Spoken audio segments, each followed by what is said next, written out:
Heads up, kiddies. This episode has a little bit of cursing in it, so maybe put the scallywags in the brig, then come on back. Welcome to Electric Libertyland, here on the Lions of Liberty podcast, your weekly shot of culture, comedy, and liberty with your host, Brian McWilliams. Hello, everyone, and welcome to Electric Libertyland on this fine Wednesday. This is Electric Libertyland number 9. Of course, that means you can go to lionsofliberty.com/ELL9 to find all of the show notes for the show today. At the top of the show, I always like to remind everybody to check out our other podcasts. We've got Mark Claire on Mondays doing some in-depth interviews. He just spoke with Kristen Tate, so check that one out. And also Felony Fridays on Friday with John Odermatt, looking at the problems with the criminal justice system here in America. And don't forget about our new t-shirts, guys. lionsofliberty.store. We've got a couple different designs there that are pretty awesome. And also, we now have a Podbean patron program, so check that out. We actually just released our very first Lions of Liberty blooper reel, and it's pretty damn funny. I'm not going to lie to you. This is all the outtakes from our Libertarians in Living Rooms Drinking Liquor shows, and there are a lot of them. I myself have to comb through some hours that I have for my own shows as well, because we're going to be releasing exclusive content for people that do sign up to support the podcast every week, and also do some monthly content. So great stuff, as well as, you get discounts and free t-shirts, yada, yada, yada, yada. Check it out, lionsofliberty.com/support. By the way, speaking of libertarians and living rooms drinking liquor, so I'm going to be bringing in a guest that you all know and love named Rico in a little bit, our legal counsel, and we're going to talk about a number of items later on. Additionally, in just a little bit, I'm going to talk about Trump's speech, which took place Tuesday night during a joint session of Congress. But before any of that, I want to talk about a couple of things, because I'm actually doing my own libertarian in his upstairs recording bedroom drinking alone tonight, because I'm so goddamn angry because I just got a parking ticket. Walked out of work, looked at my car. What's on there? A lovely $60 parking ticket. Now, granted, I just got a $25 parking ticket for not having a front license plate, which they require in California, but I don't feel like drilling holes in the front of my car, so I just pay that one when I get it every few months. But this $60 one I got today really pisses me off. And it's a little lesson in government and how government's taking advantage of people and milking people just down to the bone, scraping the flesh away from their bones over and over and over again. So let me give you an example of what's happening here in Culver City, which I think Mark also works in Culver City, by the way. So Culver City has been an up-and-coming area for about 5 years now. It was real ghetto before, and I actually still live just down the street from the project. But houses around here have skyrocketed to the point where a tiny 2-bedroom house will regularly go for $1 million, which is insanity. Now, I don't know if Culver City has decided, well, you know what? We've got all this newfound rich coming in here. The nouveau riche are moving in to the area, so we've got to try to really screw these people. But they've been going out of the way with parking tickets to do that. And the way they've gone about this is that you need a parking permit to park in residential streets in much of Culver City. Now, number one, I think that is BS overall, but they made it even more difficult. So I've got a parking pass. It's a temporary, it's a day permit thing that my company bought for me. And the thing is about the size of a clipboard. I shit you not, it's a clipboard size parking thing you have to hang from your rear view mirror every time you want to get protection from the ticketers. And it's so big, of course, I have to take it off every time. So I pull it down, I pick it up, I put it on, I take it down every day. And I go home for lunch, so I'm putting this thing up and down a few times a day. Now, granted, sometimes you forget. I forgot today.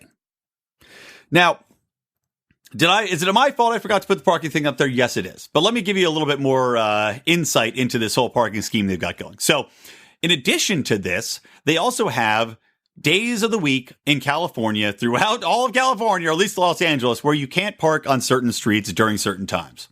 Typically, it's a 2 or 3 hour stretch where they're doing quote unquote street sweeping. Now, I've seen about 25 street sweepers in my entire time I've been in Los Angeles, and that's a good 15 years now. So, they're barely doing it, but yet you still get tickets out the ass if you park on these streets. So, on one side of the street, 12 to 2. The other side of the street on the other day of the week was also 12 to 2, except they changed it. How do I know? Well, I got a ticket. That's how I know. I parked there, did not notice the change in the signs. From 12 to 2, they changed it to 1 to 3. Of course, good old Brian here at Lions of Liberty, he parked there at 2 o'clock, thinking that was fine, got a ticket. The other thing that they've done in Culver City now is they've also put another new sign up where you used to be able to park on one side of the street for 2 hours, then you move your car to the other side of the street for 2 hours, and back and forth, yada, yada.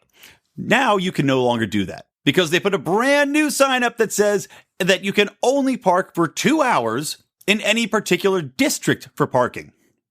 To give you an idea about how big the districts are, they're about, I'd say, 4 to 6 blocks in radius.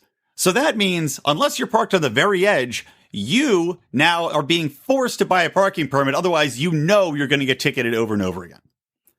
So you see what these people are doing here in Culver City? They know they've got a cash cow, so they're just going to milk it until it dies. And that's what they're doing with parking tickets. And we've seen this in Los Angeles, and I mean, Los Angeles is an extreme example because they're really going hard here, but it happens in towns all over America where through this kind of taxation, this kind of theft, look at what they're doing. So they tax you, which of course is theft, to build the roads, and then they rob you on the roads that they've built. And what happens a lot of time, like I'm in a fortunate place where I can afford to pay a $60 ticket. I don't want to, but it's an inconvenience that I can at least afford. Many people, what happens here is they get this ticket. Let's say I'm much poorer than I am. And by no means, by the way, am I raking in the money. So please don't be dissuaded from supporting us via the Podbean patron program. But there's people much poorer than me that they'll get a $60 ticket. They won't be able to pay it on time because maybe they're working, hourly. They're just doing, paycheck, pays the rent, pays for a little bit of food, and that's all they have. So they put it off. They say, okay, I'm going to wait and I'll pay it later. Then they get another parking ticket. They get a late fee. So now instead of $60, it's $200. Okay. They get a payment plan for it. By the time, there's math behind this where half the time, by the time these are worked out, the way the system is and the way the states put it in place, you're paying something like 5 times the amount of the ticket. And God forbid you miss a payment. Now there's a warrant out for your arrest. So now, because you parked in the wrong place, or because, like me, you didn't put a damn placard in the mirror one time, now you're going to jail.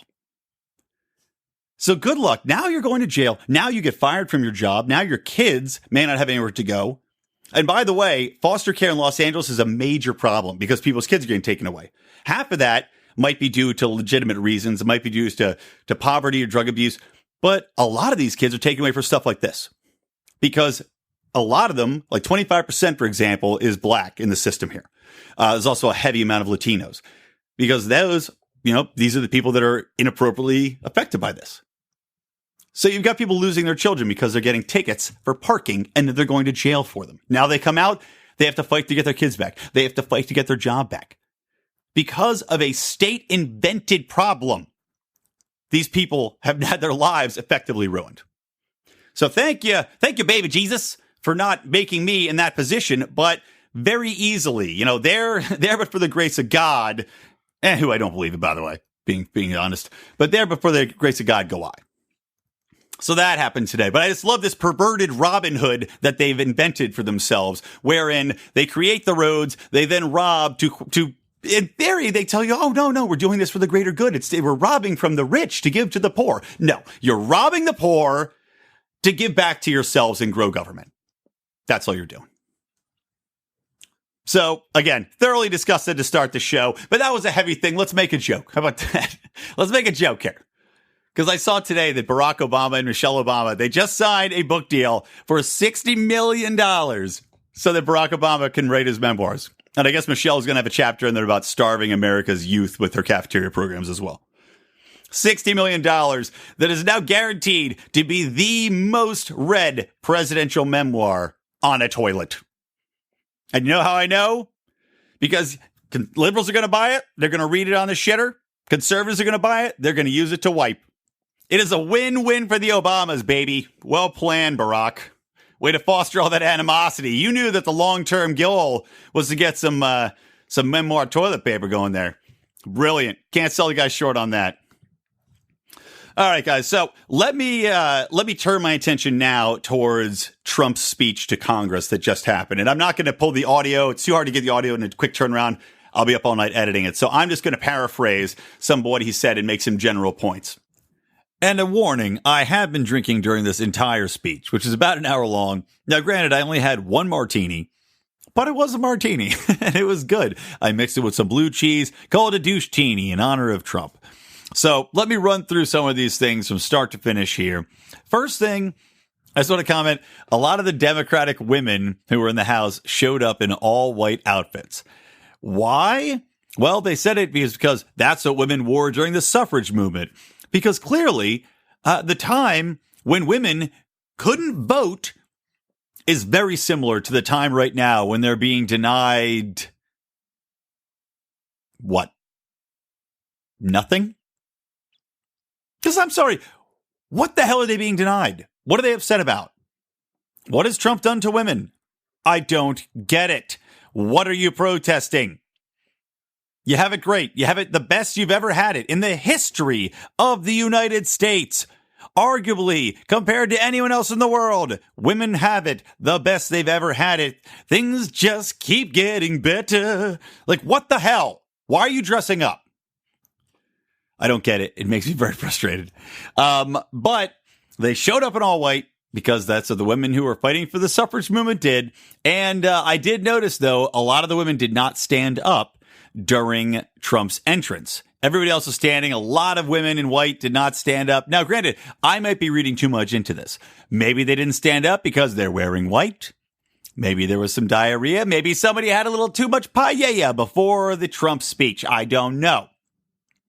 Maybe all their periods synced up because of all the protests, the joint protesting, and they had an accident where I don't want to go too deep into it, but maybe they just couldn't stand up, is all I'm saying. Don't call me insensitive, ladies. I know sometimes that happens. So they didn't stand up. Now, Trump started the speech and I will say to start this off, I was actually impressed with his speech. I started off very nonplussed. I started off expecting a lot more of the CPAC style of speech, which he gave, which was a lot of, platitudes and the old Trump of like, oh, I'm going to do this and I'm going to do that. And that's the way it started. We will, things will be great. I will do this. I will do that. Kind of the same old crap. The Obama stuff, the Obama platitudes and grandiose speech meaning nothing. And he started off with that, but then he got into some of his good points. And now I acknowledge the man's only been in office for 30 days and he's gotten a hell of a lot done in 30 days. I give him credit. Not all things I like, but he's gotten a lot done.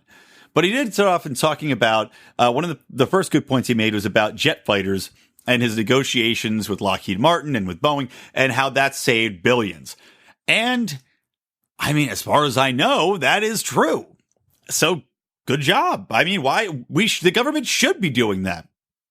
One of the biggest problems I have with government is that you get these things from you see bills for a $3,000 hammer because nobody is actually looking at the bills. None of these government stooges who are happily collecting a paycheck and we can never seem to fire are actually looking at the bills to make sure that things are adding up.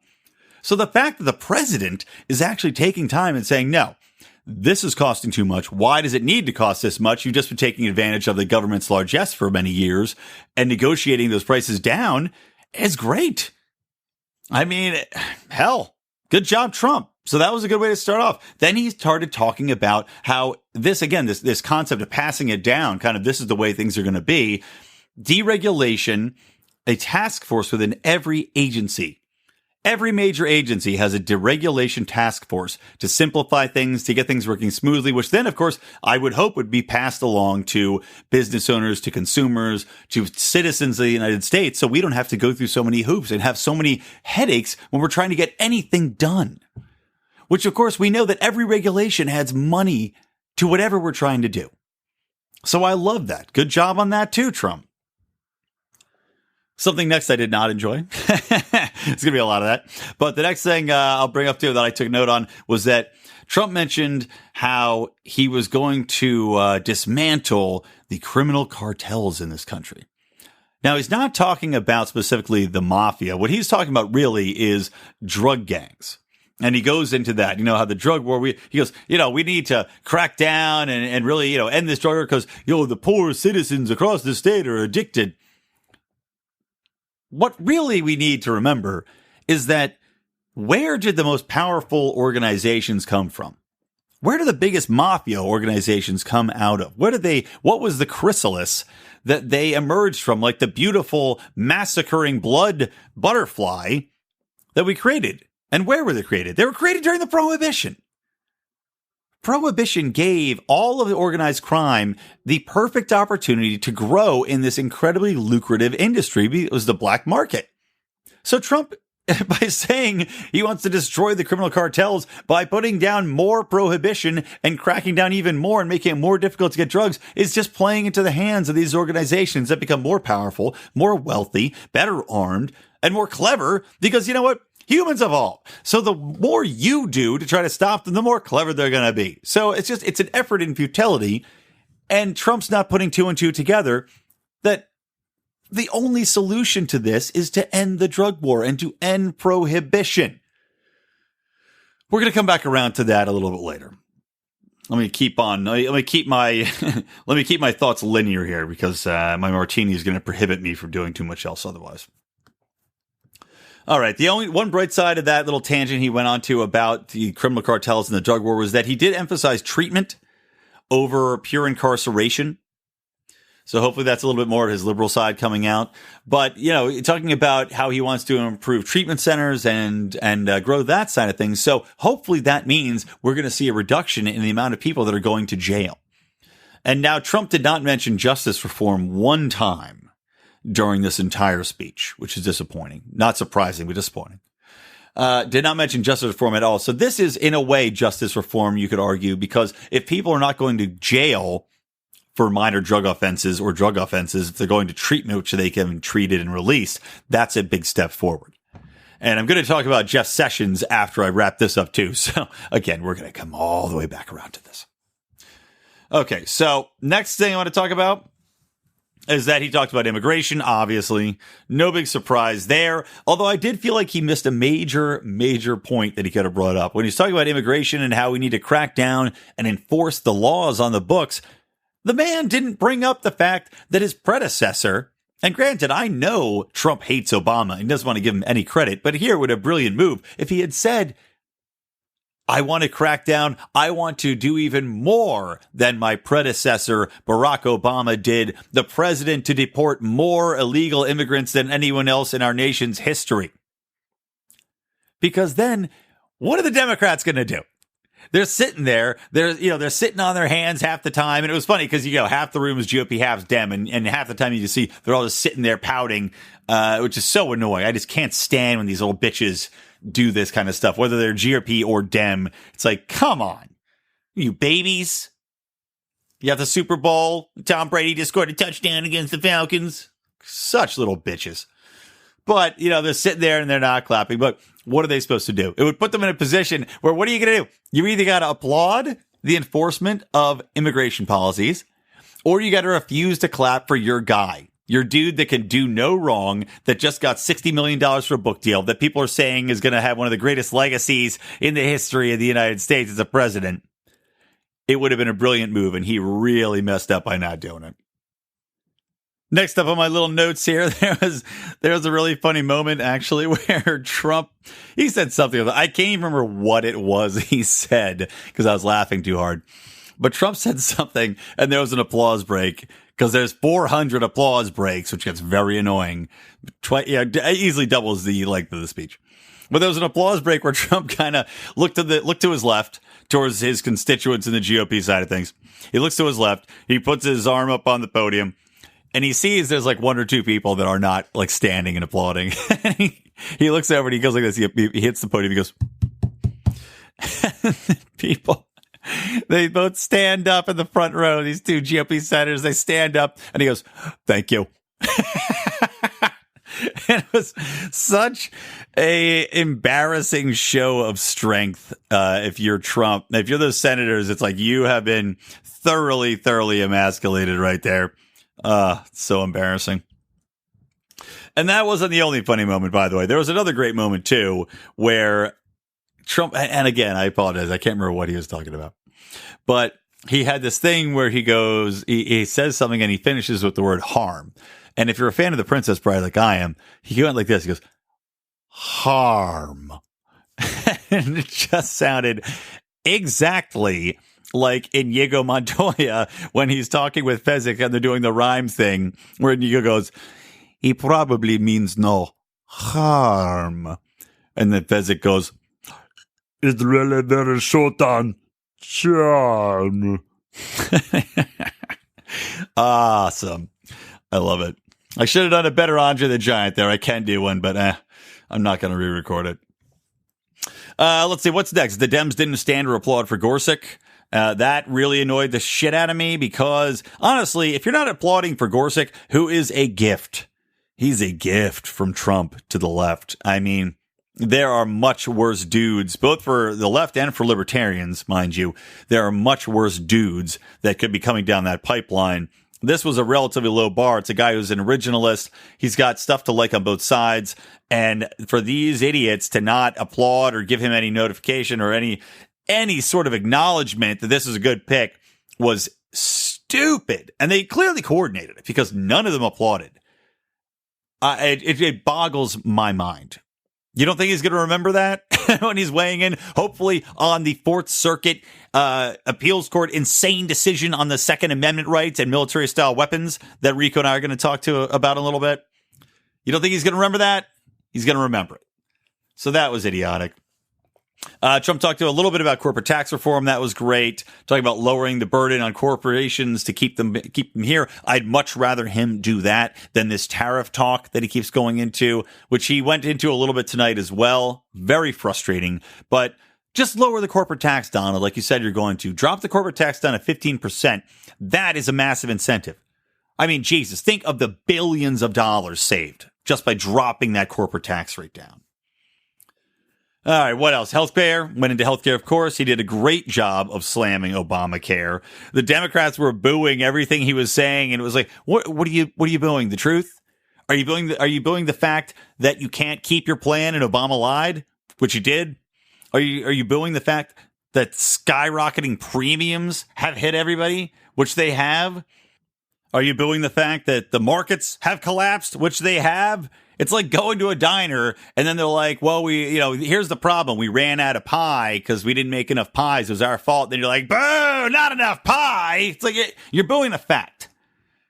If the restaurant says they're going to fix it and make more pies, shouldn't you be happy? I'd be happy. And it's like, even though I know that there's some issues right now, I know Rand Paul has stood up against, I know Ted Cruz and also I think Mike Lee are opposing the new GOP plan, which does sound like it's going to be a little bit of kicking the shit down the road and not anywhere near like Rand's plan, which I actually think is pretty good. But still, Trump's talking about, putting in place where you can have insurance. You can buy insurance across state lines. That's great. Trump is a big fan of making it cheap to get and bringing in pharmaceuticals from Canada and getting rid of that whole loop, that whole hoop that people have to jump through, that regulatory hoop that makes it's so much more expensive for all of us. Isn't that a good thing? Shouldn't you be for that? It's like I can't, that's why I can't stand the politicking where these people can't acknowledge a good idea because of the color of their party. Because their guy lost, they can't acknowledge a good idea. Like, what's wrong with you? And also, he acknowledged that they're not going to get rid of the insurance for pre-existing conditions. That's in none of the bills are they ripping that insurance away. If you have a pre-existing condition, like under Rand's bill, you have 2 years.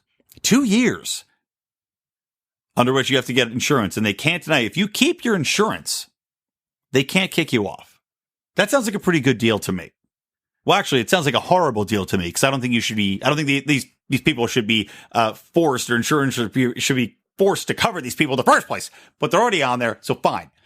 Finding a middle area, move on, get rid of Obamacare. All right. Next thing, Trump talked about how he wants new parents to have paid leave. No, I'm sorry. No. I don't have kids. Maybe if I have kids, that sounds like a great thing to me. But even then, no. That's again, this is an unfair subsidy to people that are popping out babies. It's unfair to half the people that don't have kids. And a lot of Americans now are opting not to have kids. So screw that.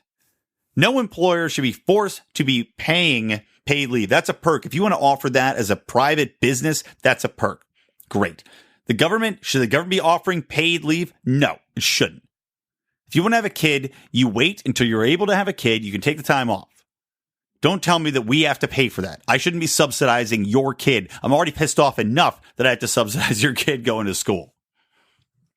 And then Trump had something else weird to say. Maybe it's because he's just tired of all the pussy hats stomping around Washington. But he also said that he's going to put money into women's health. And I don't know what that means. And he didn't explain it. It was just one of those weird things he threw out there. I'm going to help women's health. All right. Does that mean Trump's going to buy a booby inspector shirt? Because I sincerely hope it does. Ma'am, this is President Trump. I'm a booby inspector.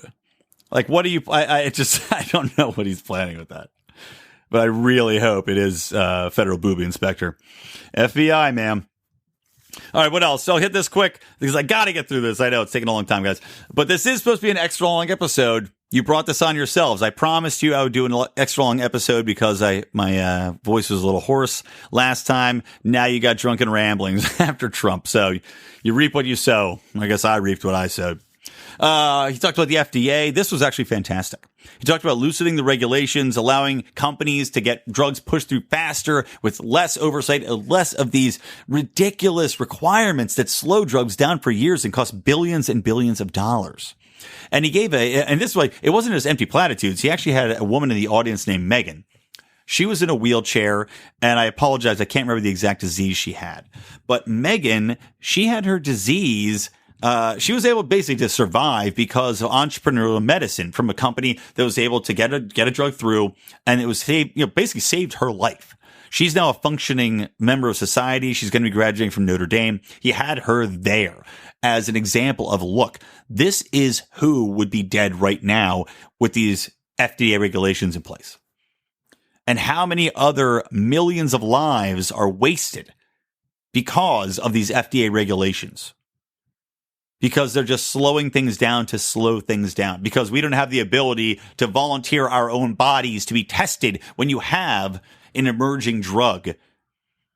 If I'm dying of something, if I'm dying of a rare disease, because I'm recording this on Rare Disease Day, which Trump also mentioned, which is funny because Rare Disease Day is also on Fat Tuesday, which is hilarious because there's some real rare STDs being passed back and forth between people. But anyway, I digress. But if you're this girl, I mean... It's a brilliant move, and it makes the point that should not be argued against. If people want to try a drug to save their own life, they should be able to try that drug, and the government should not get in the way. All right, moving on. Trump called education the civil rights issue of our time. That's moronic. I agree that education's an issue. He was championing school choice. He had a wonderful person in the audience, which she was a great example of how that helped her. Of course, I'm all for school choice.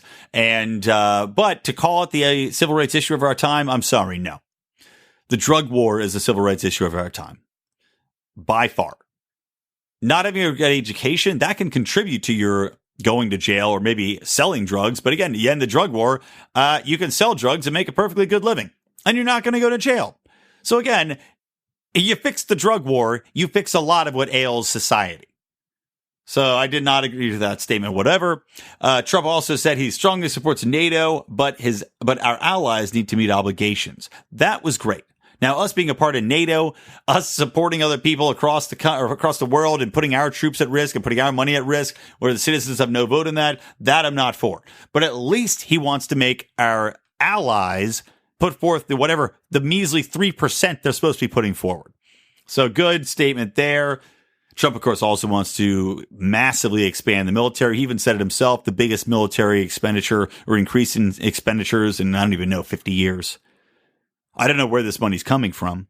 Apparently, he's going to try to even it out. But again, I don't know where the hell he's going to get $45 billion from to even it out. And he also said he's going to put money towards veteran services, which I'm all for.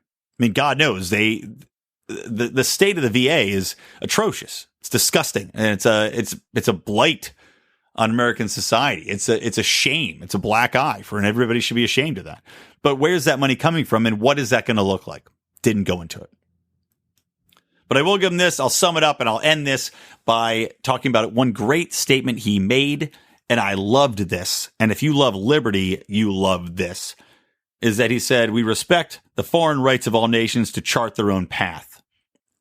And Trump said that it's not his role to be the president of the world, but only of America. And I love that. That means you're keeping your focus where it should be. That means you're going to hopefully stop interfering all over the world and try to influence nations, get involved in empire building, overthrowing dictators and getting into regime change and putting our troops all over the damn world. So that is very encouraging. Okay, enough of that. So let's talk a little bit real quick, guys, about Jeff Sessions, and then we will get into Rico. Real quick, I want to talk about this because Jeff Sessions did talk about the fact that he wants to crack down on marijuana. Of course, Jeff Sessions is now taking over as the Attorney General. He is going to be the one that will be enforcing marijuana laws. And here's what makes no sense to me is that Trump just got together with the governors like 2 days ago, all the governors, and his whole statement was that he respects state rights and that he wants states to have more control. And then you got Jeff Sessions, you got this ass clown coming in 2 days later and saying that they're going to really crack down on marijuana. How do you possibly have those two things coexist? You can't. And it just this is the thing I was worried about from Jeff Sessions from the beginning. Never mind that he is a maybe/probably racist. And so justice reform under him ain't going to happen, ain't going nowhere. But of course, he wants to double down on the drug war, which I just said is the biggest issue we're facing, the biggest civil rights issue. And now he wants to trample on states' rights after Trump just said that he wants to defend states' rights. You can't have states' rights for religious liberty, which Jeff Sessions gives a shit about, and then say you can't voluntarily put a herb in your body that you control. It's absolutely ridiculous. And I was talking with a friend of mine online, actually, on Facebook today. And you know what? He made a great statement. He said, you know what? If Trump is all for appointing people who will destroy their agencies, which he said he wanted to put people heading the agencies that would destroy the agencies. If you're all for that, why don't you put somebody in charge of the DEA or put somebody in charge of the Attorney General system that's going to bring down the drug war, bring down the DEA, one of the most corrupt, violent criminal organizations in the world. So kudos, Ed. That was a great point. He also had another idea. There needs to be a bill on the books. I don't know why Rand Paul hasn't done this yet. Why is there not a bill that just gives you control over your own body and says that the government does not have a right to infringe on anything you do in control of your own body? That encompasses using anything you want to put in your own body, eating anything, adjusting your body in any way, shape, or form, abortion, suicide, whatever you want to do with your body is your business. And I agree with him completely. So good job, Ed, on that. The question now is, where are our representatives, our liberty-minded representatives in the House or the Senate with their bills that say the same thing? All right, one more thing, guys, and then I will bring in Rico. This just cracked me up because, okay, right now in France, Marie Le Pen is making a big move, and all the Frenchies are terrified of what that would mean because she's more of a hardline conservative bent to her. And there was an article on Slate.com, which is bad. It's not as bad as Salon.com, which is the most annoying, aggravating publication I think I've ever read in my life. It's like the rotation, as I talk about with you a little bit later, it's like Salon.com, Daily Kos, Vox, MSNBC, Huffington Post. That's all the liberals read. It just drives me up the damn wall. But a writer here, she is the editor-in-chief of Slate France. Her name is Jean-Marie Poitier. And I could not help but laugh reading this because, as you know, here in the U.S., here in the great U.S. of A., we just elected Donald Trump. Now, if you recall, Hillary Clinton won the popular vote, and all of the Democrats were saying, oh, we need to get rid of this electoral college, which is moronic, as we all know. Because the whole point of the Electoral College is to make sure that we don't just have democracy and mob rule by 51%, especially when, of course, cities and country folk think very, very differently, have very different values and different priorities. But regardless. So they wanted to say, okay, get rid of the Electoral College. This is a travesty. We need to just have straight democratic elections. Okay, because Trump won. Because Trump won. So Jean-Marie Portier over at Slate France, she just wrote a whole article about France's democratic system, where they literally have a system in place wherein if 51% of the people vote for a certain candidate, that person wins. Or, goes through a runoff, and whoever gets the most votes, Democratic votes, wins. So she now is saying that their democratic system is broken and should be overturned and revamped because Marie Le Pen may win. Is it just me, or is that fantastically funny? I mean, it's a perfect example of just losers whining. If they don't like the way things are going, you're going to whine about the system. Don't blame the cause, mind you. Don't blame the political systems you put into place or the cultural systems you put into place or what people have been doing and whining, the people in power for the past 20 years that have led to this counter revolution, whether it be Trump, whether it be Le Pen. Someday, hopefully, it'll be a goddamn libertarian. But let's not blame that. No. Let's blame the system of democracy, or let's blame the system we have in place with our electoral college. Pathetic. Speaking of pathetic, time to bring in the one and only man of legal mystery, the legendary Rico. Hi, Rico. Welcome back to Electric Libertyland. Hey, buddy. I'm podcasting injured today, just so you know. Why? What did you do? Did you fall down the stairs? I wish. I threw my back out at the gym, and I'm in quite a amount of pain, so I'm calling on all the Lions of Liberty podcast listeners to mail any extra painkillers they have to the Lions of Liberty studio, care of Rico. I've already cleared it with the post office, so it's all good. Well, thank God for that. Are you going to be swallowing them or crushing them, maybe putting them into a gel and injecting them? What's your tactic? Well, it depends on the day. Monday, Wednesday, Friday, I'm going to crush them up and parachute them. In case our listeners don't know what that is, that's when you crush up a pill and then you wrap it in a tissue so then swallow it. So that way it dissolves easily in your stomach very quickly. Good tactic, Rico. So I've heard. I like a man who does his homework. Yeah. Speaking of homework, did you do any homework last night by watching the Oscars? Were you crippled today or were you crippled last night? Crippled this morning, about 9:30 Eastern time. I just fell to the floor. People are like, "Are you okay?" And I'm like, I will be, hopefully. What were you doing? I was deadlifting, which is idiotic since I'm not a bodybuilder. But no, and you're not that strong. Hey, man. Yeah. So that was dumb, as were the Oscars. And because the Oscars are dumb, I haven't watched them since I was in high school. But I did watch the clip that was making its way around the interwebs. Yeah, so. It was pretty amazing. Actually, here, let me play that clip really quickly, just so we can hear the absolute hilarious, I don't even know, carnage that took place. Not carnage, but here, take a listen.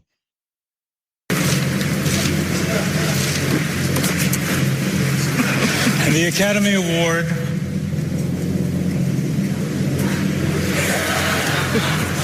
for Best Picture. You're impossible. Come on. La La Land.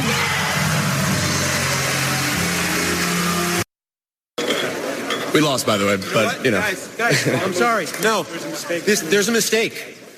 Moonlight, you guys won Best Picture. Moonlight won. Come on, this is not a joke. This is not a joke. I'm afraid they read the wrong thing. This is not a joke. Moonlight has won Best Picture. Moonlight, Best Picture. So as you can see, quite a bit of confusion going on stage there. I thought, I also did not watch the actual Oscars going on because same reason as you. I'm like, why? I can see all the best things. I was just like, there's the same reason I don't watch Saturday Night Live anymore. Because why? All the best things I can see someone else recap for me the next day. So why would I want to sit through 4 hours that's mostly terrible? You know? I'm with you. But yeah, so, you know, clearly the Price Waterhouse Coopers is, by the way, falling on the sword for what happened last night, saying that they, you know, that apparently there's two guys with briefcases that have envelopes in them at like opposite sides of the stage, and the wrong guy walked out. But I want to run a conspiracy theory past you, Rico. Well, two conspiracy theories. I have multiple conspiracy theories, so let's see if they line up. All right. All right, I'll give one and then the other one. The first one's very simple. Here's what happened. They gave the envelope to Warren Beatty, who let Faye Dunaway read it. Then they looked at the audience. The black people looked mad, so they came out and said Moonlight won. That's not a conspiracy that I had heard, but we could go with it. Sure. All right, so that one doesn't line up with yours? No. Should I pose one and we'll go? You pose one and then I'll pose one. So Donald Trump and Jimmy Kimmel have had quite the feud. So one of the conspiracies is that Donald Trump, through operatives of some form, sabotaged the envelope in a revenge plot against Jimmy Kimmel for mocking him. I don't know if you remember. Apparently, there was an Oscars like 3 or 4 years ago where Trump tweeted, "What is this, amateur hour?" or who's running this show? And then yesterday at 10:50 p.m., Kimmel tweeted during the Oscars, he tweeted at Trump, "Are you watching, Donald?" And I'm assuming that was before this whole flub. Yeah, it definitely was. You know, I'm guessing this probably happened about 11:30 Eastern time. Yeah. So he's like kind of taunting him, and then there's a fuck up. So perhaps it was Donald Trump just trying to. I do like that theory. I wonder if Donald Trump tweeted back today, "Yeah, I was watching. Did you see what happened?" Or something along those lines would have been great. Even if he didn't do it, it would have been great for him just to buy in and give people a reason to be like, was Trump behind this the whole time? Just really drive them into a complete frenzy. He's the puppet master. He's got his tentacles and everything. He's a wizard. All right, here's my alternate theory. And actually, it's not even, well, it's part my theory and part I give my wife credit for this. But she said that, she goes, you know what? I think that they planned it the whole time. And I was like, interesting. And then I started thinking about it. And I was like, you know what? It makes a lot of sense. Because every news article that's come out, like the one I'll link to, same thing. They all say the same thing. And that's they start off going, well, you can't beat live TV. But remember, the Oscars have lost ratings every year because it's always a 4-hour shit show. And people are sick of Hollywood's bullshit. That's the other thing. But they keep losing ratings because of that. And because, you know, people are cutting off their cable. Like, I don't know if you still do. I still do mostly for sports. But a lot of people are getting rid of cable. So they're going all online. And they're not watching the Oscars. You know, they're not tuning in. So the Oscars rating is going down. So if they have this crazy thing that happens now, well, you got to watch. Because what if they screw up again? What if who's the guy that, didn't a guy die on stage doing push-ups? The guy that was curly in City Slickers? Jack Palance? Yeah, didn't he like have a heart attack on stage doing push-ups at the Oscars or something? I don't know. Maybe. Am I misremembering that? By the way, I was misremembering that. Jack Palance did not die on stage at the Oscars. Okay, back to the show. When I think of Jack Palance, I always think of the Mandelbaum guy from Seinfeld. But they're definitely Mandelbaum. Well, that's neither here nor there. But what do you think about that theory? Well, I actually had heard that theory too. And so someone had said, like, what about the Miss Universe pageant last year where Steve Harvey screwed it up and then that got so much attention? And so I did Google the ratings for the Miss Universe pageant this year, and they were down 18% from last year. Really? Well, yeah, but that's because Trump was the backer of Miss Universe. So I think more than anything, people were going against Donald Trump's involvement. All right. Well, too many variables then for that to be dispositive one way or the other. It's possible. But, you know, I still, guess what? Don't have any interest in watching the Oscars next year. If they have another screw up, I'll just watch another clip of it for 7 minutes and then be done with it. So I will give you my second conspiracy theory, that it was actually the work of Leonardo DiCaprio. Because he had the envelope for the Emma Stone award, and apparently he took it off stage, which isn't customary, and then he put it where Warren Beatty would pick it up. So, this is your theory, or this is a theory that you read? I don't have a theory. I wouldn't care enough to come up with a theory. But the reason is because he was so upset that he had to wait so long for an Oscar. He didn't win one until last year, when he should have gotten one much, much earlier. So this was his revenge against the whole. So he's just bringing down the whole house of cards, DiCaprio style.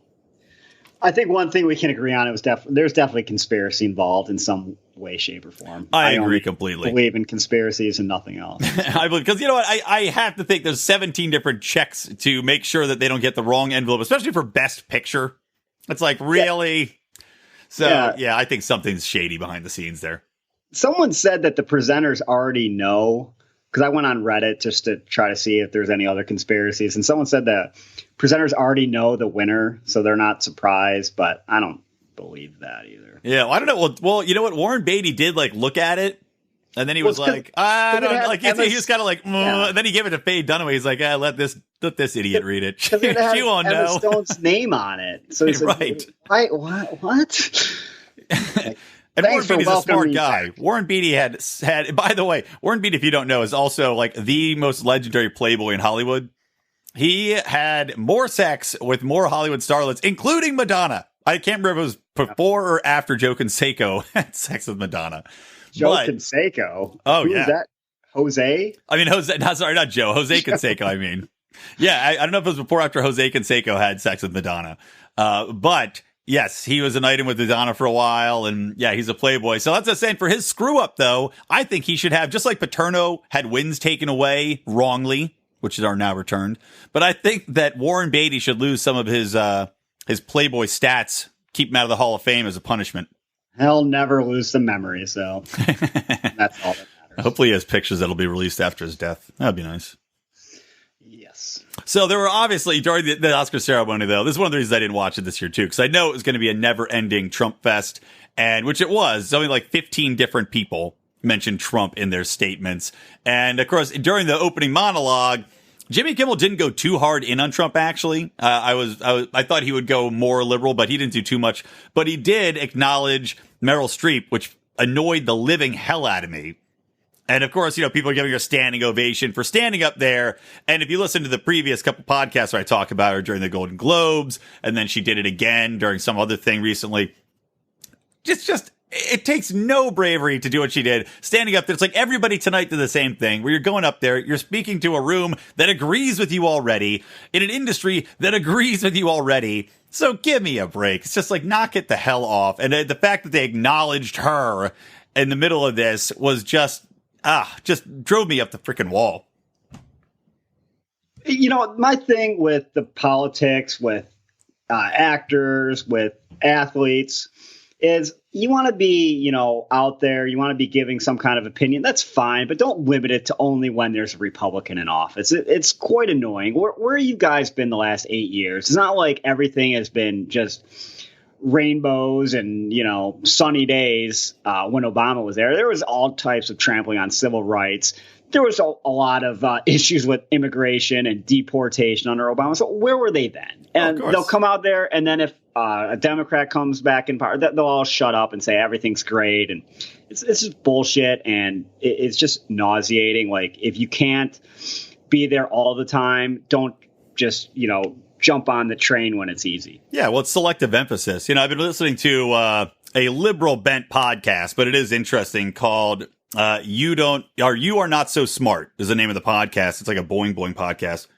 But it focuses on the way the human mind works and how, the mind will selectively filter things and has its own biases. And, they did all these studies showing that people who believe one way often will, even when presented with evidence directly contrary to what they believe, hard facts and evidence, they will still refuse to believe it, and oftentimes will even push back harder. They call it like the rebound effect, push back harder the other way. So all these liberals, when presented with the fact that Obama deported more than any other president in the country, I'm sure were like, oh, no, but he's still wonderful legacy. If he was doing it, I'm sure he had a reason. Good reason. A wonderful reason. Well, hey, here's the only reason you need. It's a law. It's on the books. So really, Trump's doing the same thing. He's enforcing the law on the books. Just, Let's not forget that fact. He's not done anything new. He's just enforcing the law in the books. Yeah, and he's got a long way to go to catch up to Obama, you know.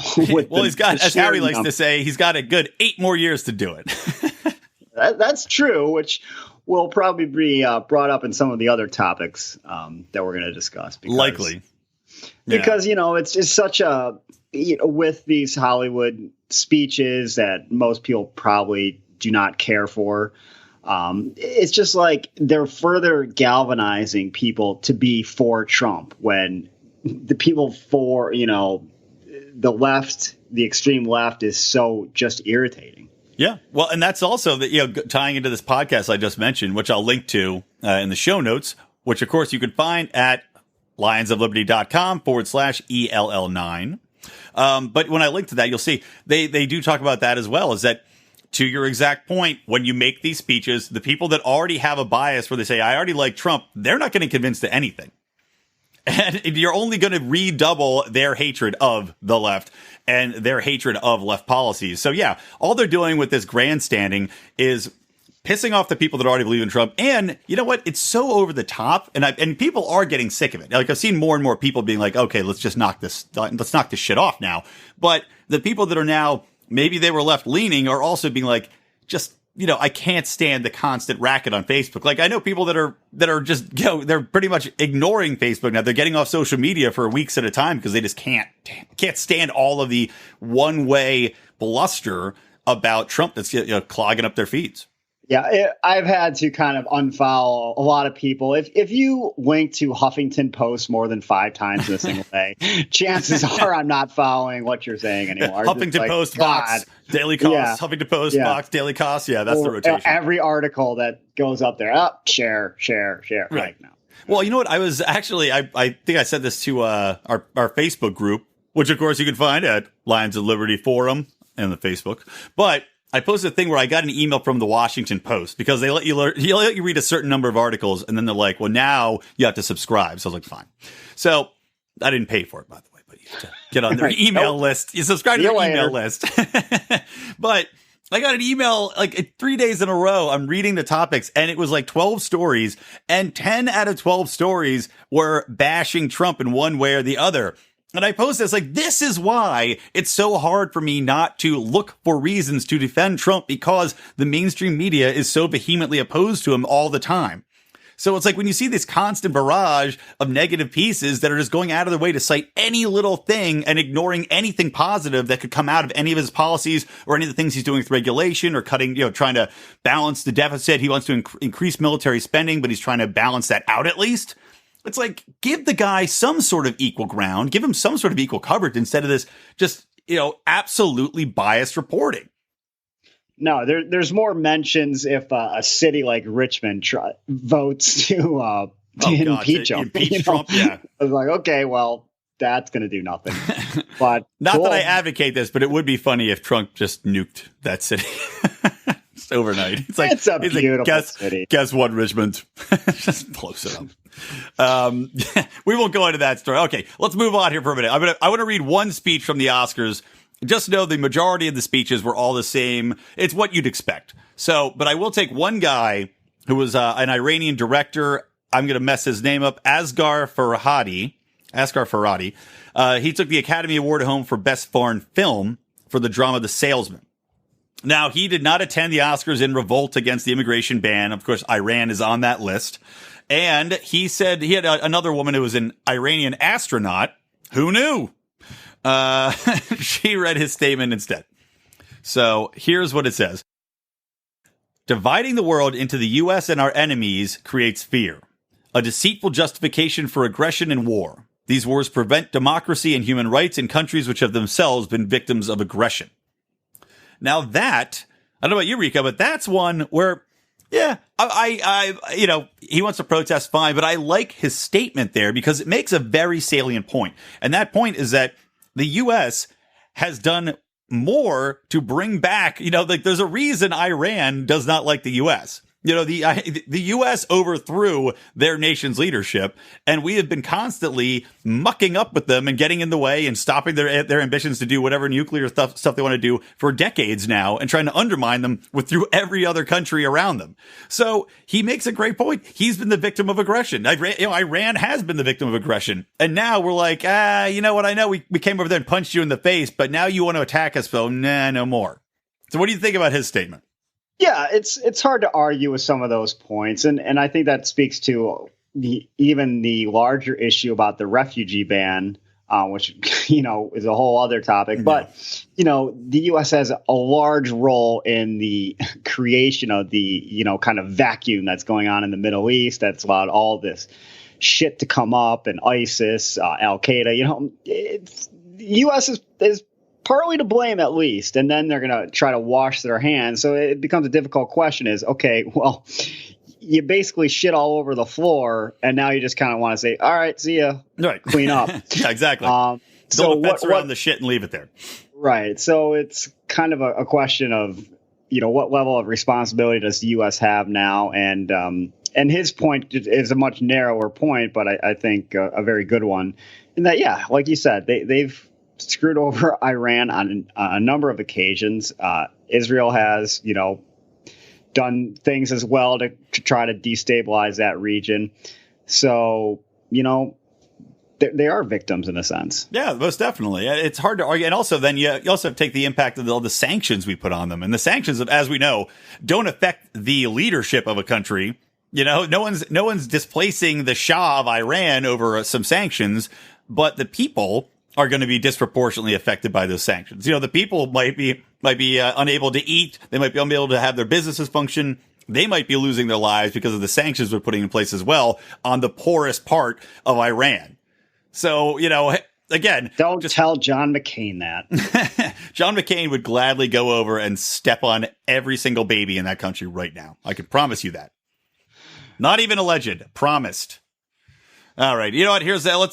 So that's I thought was the only salient point from any of the Oscars. I do want to add one little quick thing on the end here too. So Casey Affleck, Ben Affleck's little brother, won the Best Actor award, Best Male Actor, and he has been accused multiple times of sexual assault. By the way, what did Hollywood have to say about that? Did they put on their pussy hats? No. Did they chant? Did they take to the streets in March? No. Oh, no. They stood up and they applauded him as an artist. The hypocrisy is ridiculous. I will move on to the next topic. How about this? So we're talking Trump. Trump did speak at CPAC. I listened to half of his speech. It was like a 25-minute long speech. And to be honest, it was empty Trumpisms.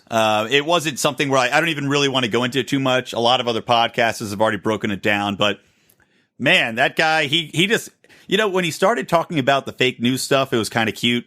And we agreed with him. We're like, yeah, you know what? It's true. The media is biased and they misreport a lot of things. And, a lot of us don't even follow mainstream news anymore. We follow other sources. But the fact that he just spent literally, I think it was about 5 to 7 minutes just talking about fake news and the use of anonymous sources is getting a little bit old to me. Are you ready to move on from the fake news? I was going to say the exact same thing. It is what it is at this point. People either believe it or they don't.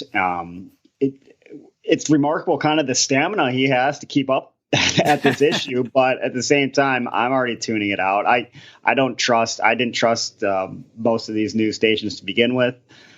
Whatever he said didn't affect my opinion regardless. Maybe it did with other people, but we're at the point where, you have your mind made up on that. So yeah, definitely. Let's just move on and talk about some other things. And if you feel you're getting unfair coverage, you can revisit that subject, with respect to whatever issue that is relevant at the time. But to just kind of throw a blanket, fake news every day,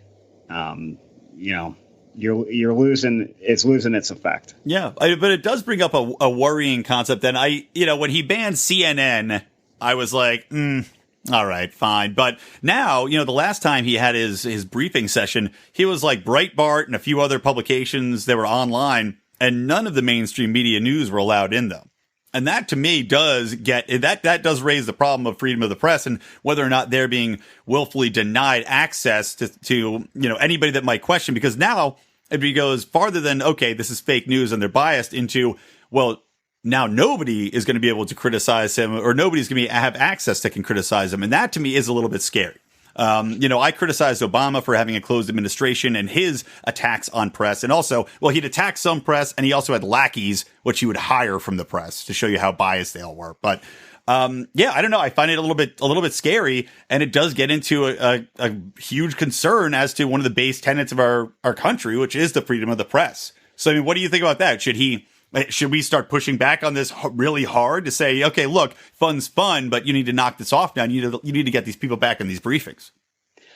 I would like to see all of the major media outlets have access to him. I mean, he's not going to the point where he's infringing on their right to report. They can still write what they want to write. He doesn't have to speak with anyone, but just as a matter of transparency and good faith to the American people, I think he should be granting access to his briefings to all the major outlets and other ones as well. The more access to an administration, the better. Yeah, exactly. Well, and also it's funny because he was complaining about the use of anonymous sources, but at the same time he's cutting people off. So what's going to happen? What's going to be a result of cutting out these organizations? They're going to keep getting more anonymous tips from anonymous sources. There is a great deal of value in anonymous sources, I think.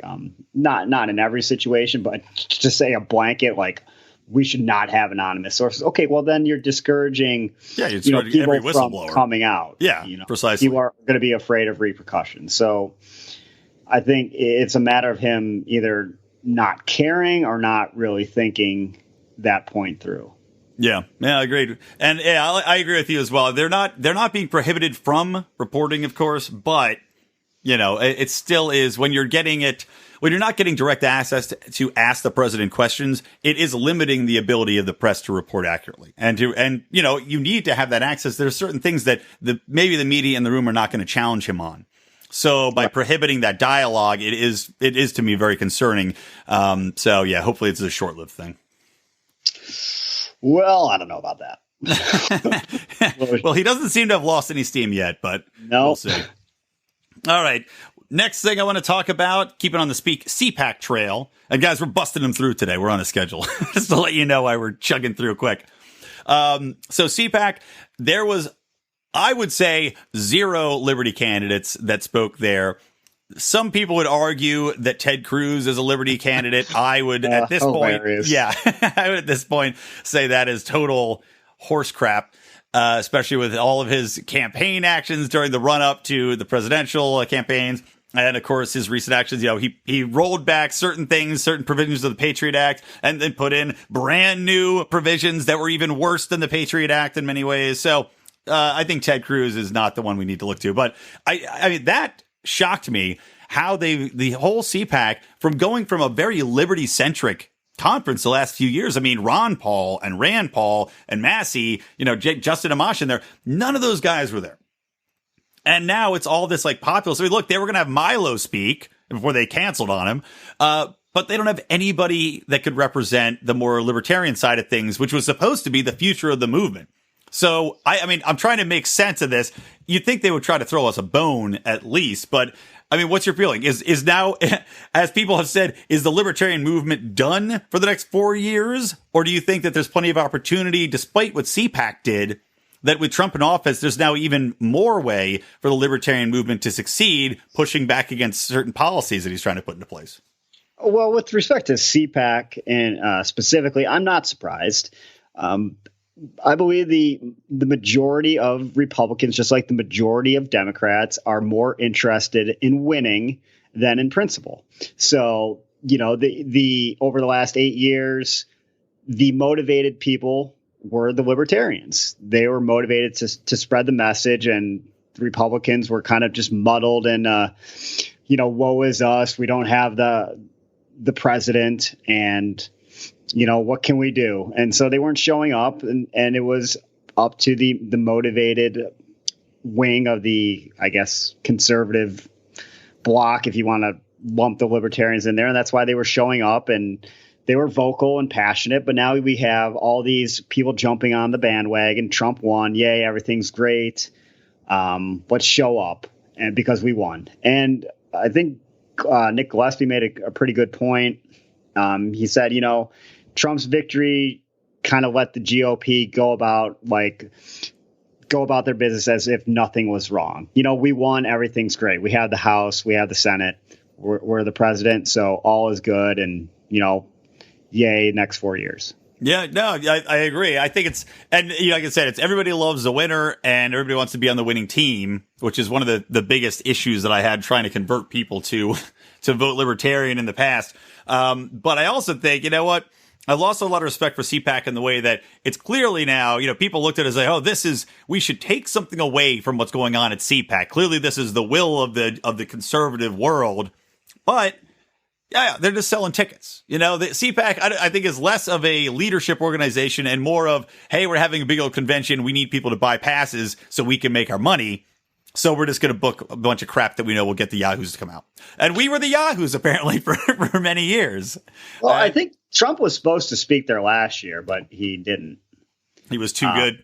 Wait, there was some kind of... too many hookers to hire to be on beds that Obama had been in. He was busy. Apparently, he said that there was some kind of backlash against some of the immigration talk he had. Who would have thunk? Surprising. So he canceled his speech, but, so,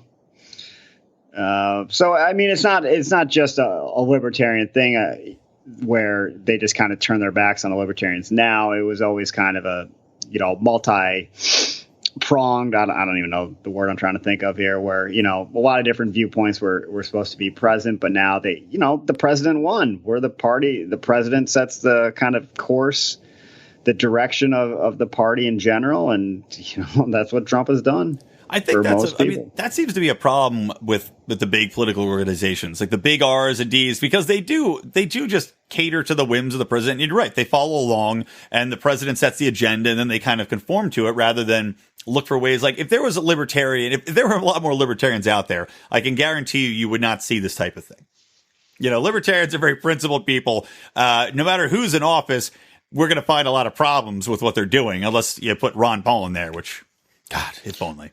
So, I find that kind of annoying that you have Trump in office and then you just see the entire agenda transform and mush into this, half is great, but, a lot of the stuff he's trying to do should still be pissing off basic conservatives. I mean, the whole concept of raising tariffs and trying to start a trade war with China, nobody should be happy about that.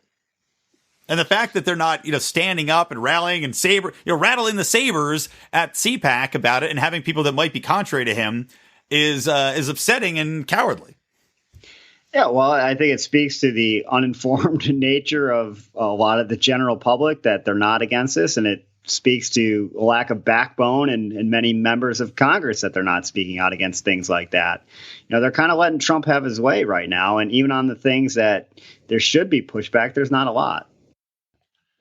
All right, guys, I'm going to take a quick commercial break. And when we come back, though, Rico is going to talk to us about a ridiculous ruling by the U.S. Fourth Circuit Court of Appeals that you will not believe. So we'll be right back. Now, let me take a quick minute to give a word from our sponsor for today's show, who actually happens to be a good friend of our podcast. And that is Mr. Dan Smots of Goulash Media. You may already be familiar with Dan's work. For example, Dan created all of our new Lions of Liberty t-shirt designs. And on top of that, he also famously created my very own Mr. Johnson's Liberty Hood graphic. If you remember Bill Weld holding up little Gary Johnson as a puppet in the land of make-believe, that was the work of Dan Smots and Goulash Media. But Dan also does an entire range of creative services. From graphic design to videography to wedding videos and wedding photography, audio editing and production, Dan can do it all. Now, Dan's based out of the Quad Cities in Illinois, but he's happy to travel, and I highly recommend that you hire him for anything you might need. With over 10 years of professional experience, he's not going to let you down, and you'll also be hiring a friend in Liberty. Dan has been a longtime supporter of our podcast. In fact, he credits Lions of Liberty for being one of the reasons that he's really been brought into the Liberty movement. So please check him out at goulashmedia.net. That's goulash like the food, GOULASH media.net, or you can also visit him at goulashfilms.com. All right, we're back in here. Now, Rico, before we get into this topic, I want to give a quick shout out to my brother-in-law. It's a day of family shout outs for tweeting this story about me, or about the Fourth Circuit Court of Appeals and a ban on quote unquote military style firearms that are not protected by the Second Amendment. So tell us a little bit about this story, which is not promoting as much outrage as one would think.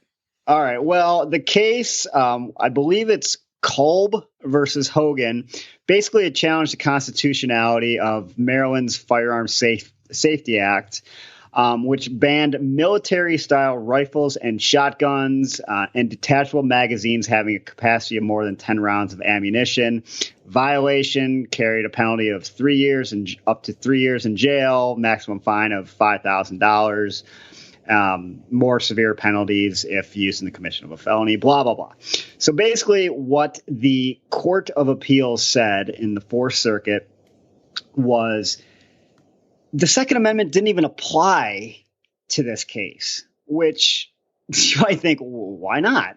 We're talking about firearms. Why would not the Second Amendment even apply here? Well, they said the Second Amendment only applies to handguns. Basically, there was a case 8-9 years ago, the Heller case out of D.C., which said that the Second Amendment protected an individual right to possess a firearm, and it didn't matter whether or not it was in connection with service in the militia. And there had been kind of an uncertainty for forever what the Second Amendment actually meant, the militia clause in that. So the Supreme Court said 9 years ago, yes, an individual has a right to have a firearm. But the Fourth Circuit said, no, that does not apply here because these are military-style weapons. And if it's a military-style weapon, you do not have any those protections provided by the Second Amendment do not apply. All right, so just to kind of back up to very basic constitutional law 101, a fundamental right is a right that's defined in the Constitution or through the interpretation of the Due Process Clause. So guess what? The Second Amendment right to possess a firearm is a fundamental right, which means that if a law infringes on that right, it has to be examined under what the Supreme Court has said, strict scrutiny. And there's kind of two prongs to that. And the first prong is to pass strict scrutiny, the legislature must have passed a law to further a compelling government interest. Okay, well, I can see an argument that, Maryland banned certain weapons to, there's a certain public interest in not having, if you want to use their term, military style weapons. Right, okay, that's after Sandy Hook and stuff like that. Okay, so that's arguable. Yes. Okay, I can see. Okay, you want to say that's a compelling government interest? Sure. Okay. But the second part is that the law must be narrowly tailored to achieve that interest. And that's where this law, in my opinion, completely fails. The law in question banned 44 different types of firearms. The court they basically compared everything to an M16. And they said, an M16 is a military style weapon. And these 44 different types of firearms resemble them. So, the Second Amendment doesn't apply, which is kind of bizarre on its head. But okay, so the court overlooked differences in functionality, performance metrics, and physical characteristics when issuing this ruling. And so, there's I don't know if I explained that well, but there's so many different avenues to look at this. One, how the hell does the Second Amendment not even apply here? Right. That's bizarre. And secondly, I'm sure this will be taken up to the Supreme Court, and they're going to say, yeah, the Second Amendment does apply to this law. We have to examine this under the framework of our Second Amendment jurisprudence. Well, where in the Second Amendment, where anywhere in the description of the right to bear arms and any of these clauses does it say except for military style?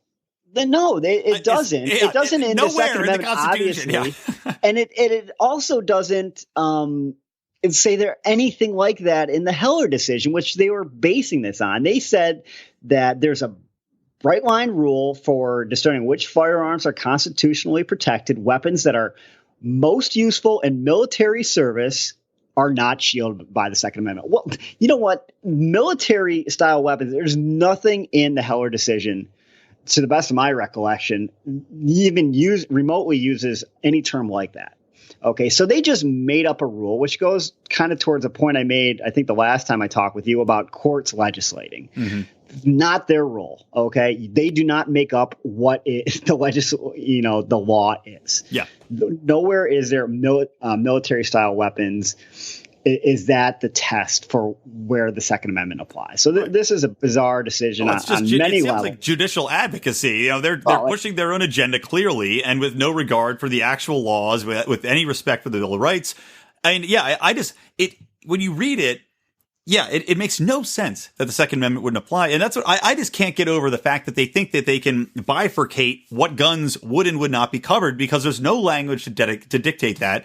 And the whole concept in the first place is that we're supposed to be guaranteed the right to bear arms because it's so to prevent the government from taking over everybody in the first place. I mean, That was the whole purpose of the cause. So it's funny you were talking about, what is the compelling government interest in the law? And to me, the law that they've now created out of thin air, the compelling government interest is purely to keep power over the population, Yeah, it's I think wrong on a number of different levels. If I was a betting man, and I am, but I don't know any forum where I can bet on this. But I'm sure this will be appealed to the Supreme Court. And my guess, especially if Gorsuch, or however you pronounce his name, is Gorsuch. eventually confirmed, their ruling will be overturned. I believe it was 5-4 in the Fourth Circuit. And those numbers will flip, I believe, in the Supreme Court if and when it gets there. I would hope that the numbers would be even more skewed towards overturning this ruling in the Supreme Court, just based upon the fact that, you'd hope at that level, judicial advocacy would play less of a role. Now, granted, Obamacare did pass, and that should not have passed, but you would hope that there's just no way to justify it. So, yeah, that was insane. Thank you for the breakdown. I thought that was pretty good. I hope everybody was able to play along at home with that one. But take notes. Yeah, exactly. Rewind and take notes. Re-listen to the podcast over and over again. So, yeah, fantastic breakdown, Rico. Thank you. And, yeah, one of the more insane decisions. And, like I say, my brother-in-law, he is I'd say a staunch liberal, but one of the good ones. He's very good. He's got, you can have a conversation with him. And even he was saying this is shocking, just unbelievable, shocking. And if you're a thinking person or anybody with a background in law, you look at it and you just go, how and why? It just makes no sense. So much the outcome that is completely shocking, but the way they got there. Right. Well, that's what he was even referencing, the Heller thing as well. And I think, you said Gorsuch should overturn it. But, I think even just as is, if it gets up there, it's going to get overturned. No problem. Yes. Can we get a definitive ruling on how you pronounce his name, by the way? That's never. I like it. It's a fun game. Else I object to his nomination in the first place. We need a more simple name up there. How about, you know what? Well, yeah, we can introduce a new game. It could be, that's Gorsuch or Gorsuck. There you go. We'll weigh on his rulings. Can't wait to play. All right. A couple more quick issues, and then we'll wrap it up. So I was reading an article today that it was from the New York Post, but it was citing the fact that they're doing this women's march, another one. Actually, not a march. They're doing a women's strike for the day. It's called A Day Without a Woman, which I talked a little bit about on the last show, if you recall. I still think it's a great idea that we have so many jokes. Bring your stripper to day. Yeah, bring your stripper to work show. It's great. I can't speak right now. You'll get to the movies on time. Right. You'll always know what you're having for dinner. Exactly. So the Women's Day Without a Woman strike, though, which I also want to point out, they put out a what to do on the day of the strike aside. I just saw today as well. And item number 1 is don't go to work, obviously, right? refrain from paid or unpaid work, which again, what does the unpaid work mean? Just going to like neglect your kids all day? Just crying in a corner, hungry. But unpaid work or paid work, don't do any of that. Stay home. And then the next item, though, it said, do not do any shopping or refrain from shopping. And I thought to myself, isn't that kind of sexist? To assume because women be shopping that you got to specifically cite that as like a do not do on your protest form. So one of the women behind the Day Without a Woman strike is actually an immigrant from Palestine. And her name's Razmia Youssef O'Day. And she happens to be a convicted terrorist. She was convicted in Israel for part in 2 terrorist bombings, one of which killed 2 students while they were shopping for groceries. She went to prison for 10 years. And then by lying on a citizen application to get in the U.S., she became a U.S. citizen in 2004. So this march, which, it's supposed to be all love and rights and humanity and, make sure that immigrants' rights are protected, is being backed. One of the people backing it is a convicted terrorist. And the left has apparently no problem with this at all. What are your thoughts on that? This person seems quite despicable. I had a lot of questions about her. One, how did you only get 10 years for your role in a bombing that killed 2 people? 2, she got citizenship here because she lied on her application and said she didn't have like any criminal past. Right. Yeah. And that and then she got out of that when they found out she lied. She said she had PTSD when she filled out the application. And that's why she lied. Because that's a thing that always happens. God, sometimes due process goes too far in this country. That can be an excuse for real. So, and she wasn't the only one with a kind of one of the authors with a sordid past. No, you're right. There was a few others. Angela Davis, a long-time supporter of the Black Panthers. Yeah. Apparently, like 3 guns she owned were used in a courthouse shooting. Yeah. And perfectly natural. So it's things like this that we were talking about where the people that are maybe not necessarily support Trump, but then they're going to look at this and say, wait, you think this is going to draw us to your side? No way. No, exactly. It's ridiculous. But the people that are out there doing the strike and supporting this, they have, again, they got the blinders on, selective influence. Like as Howie pointed out in another show, or maybe we were talking about it on our show, I can't remember now, but one of the people behind the first women's march also was a huge supporter of Sharia law. And it's like, how can you possibly at one point say, okay, yeah, we're standing up for immigrant rights and women's and all this stuff. And then at the other side, openly, by the way, she tweets about it all the time, talk about how Sharia law is the way to go. So, okay, so, all those rights you just fought for, never mind. Sharia law is in place. Yeah, that is the proper use of irony. For all the people who misuse it to mean coincidental, that's irony. A Sharia law supporter leading a women's rights march. Yep. And so, again, the left just selective influence on what they do and do not care about, the selective outrage that they will apply in various situations and over various things. But, hey, let's have a big march because Trump said one time to Billy Bush when he was just bragging about grabbing some chick's pussy because she would let him because he was famous.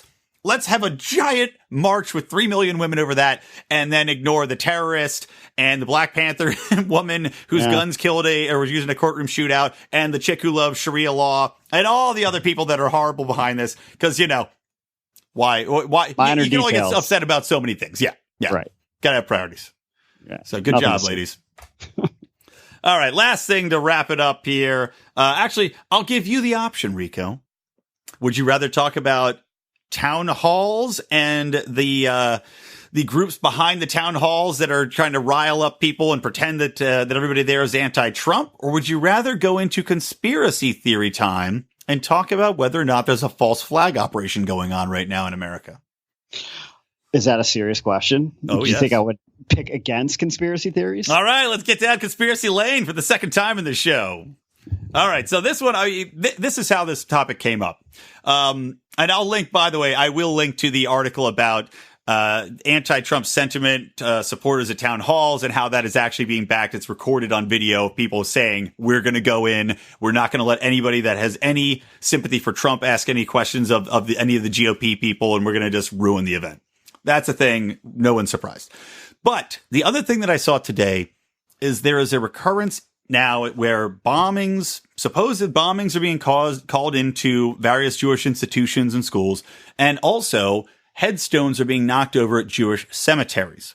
The last one that happened, I believe, was around the Philadelphia area. There was another one, I think, in Illinois, and they're just going in. Vandals are knocking over, 200 headstones or 20, between 50 and 100 headstones at these various places.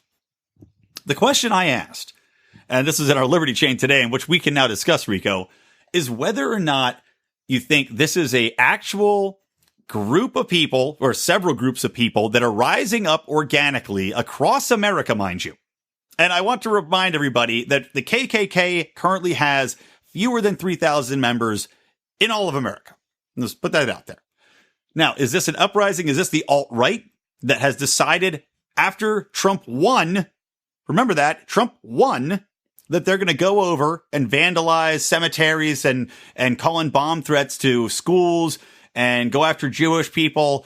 Or is it the same kind of thing where the left is kicking over the tombstones themselves and Jewish people are doing this to raise ire against Trump and to try to raise a false flag, just like what happened when people would spray the Nazi symbol and vote Trump on buildings, which then was revealed to be people doing it to themselves?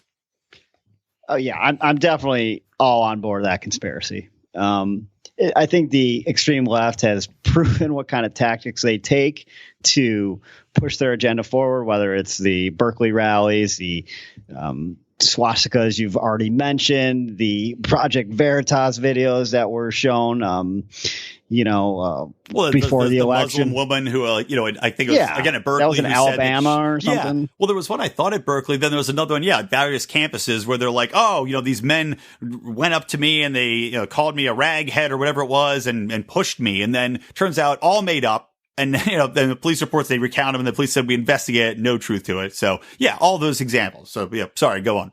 And I just think they're in the ends justify the means mode right now. They are so horrified by just the thought of Trump being president that it doesn't matter. What does it matter if we desecrate a few gravestones?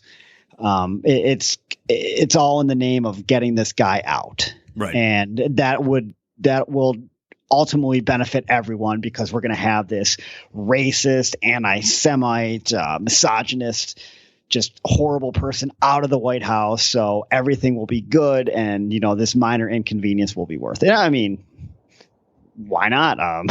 If that's their belief, but, that would be my guess. Yeah. But, and it's hard because it's, I kind of went into a little bit earlier when I was ranting about it. It's hard to wrap your head around why any of this would be happening. Donald Trump is not anti-Semitic in any way. And he's never said anything anti-Semitic about the Jews. And he is a big supporter of Israel. They just had a big confab and it's all love, peace, dope. He loves Bibi. Bibi loves Trump. And we're standing behind Israel. So why would people go out and do any of this stuff? It's not in support of Trump. It seems it would go against his agenda. So the only logical thing is to say that, this is a false flag. This is people just trying to raise the sentiment up against him. It makes zero sense. And again, why now?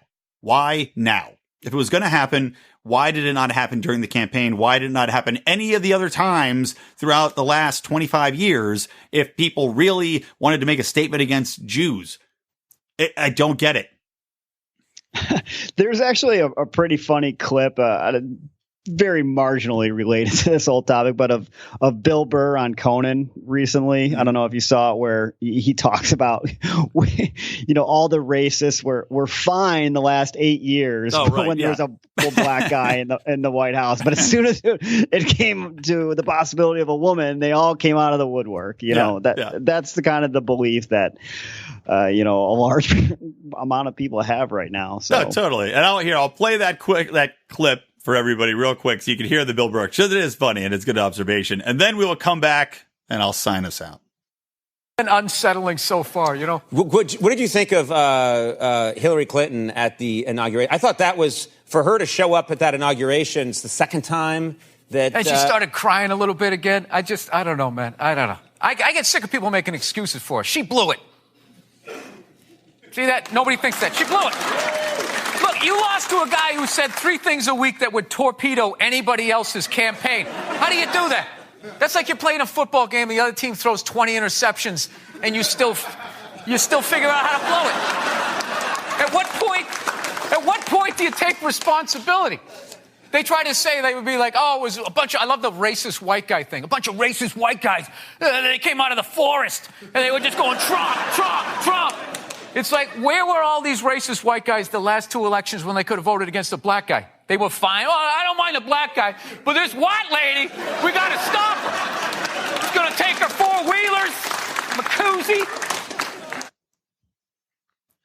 All right, so there you go. Hilarious stuff from Bill Burr. I want to remind everybody as we wrap today's show up, I want to thank Rico for being here. Excellent as always, Rico. Bravo, sir. Yes, thank you. And again, playing injured. Yeah, so that's right. Give send him those his pills. Vicodins, and I can turn into the Rush Limbaugh of podcasting. You can send all those drugs to care of Brian at the studio here. I live in the studio, so send them to me. And just like all of America's foreign aid, I guarantee you at least 3% of those pills will make it to Rico. Wonderful. I will be the dictator at the top, taking his share.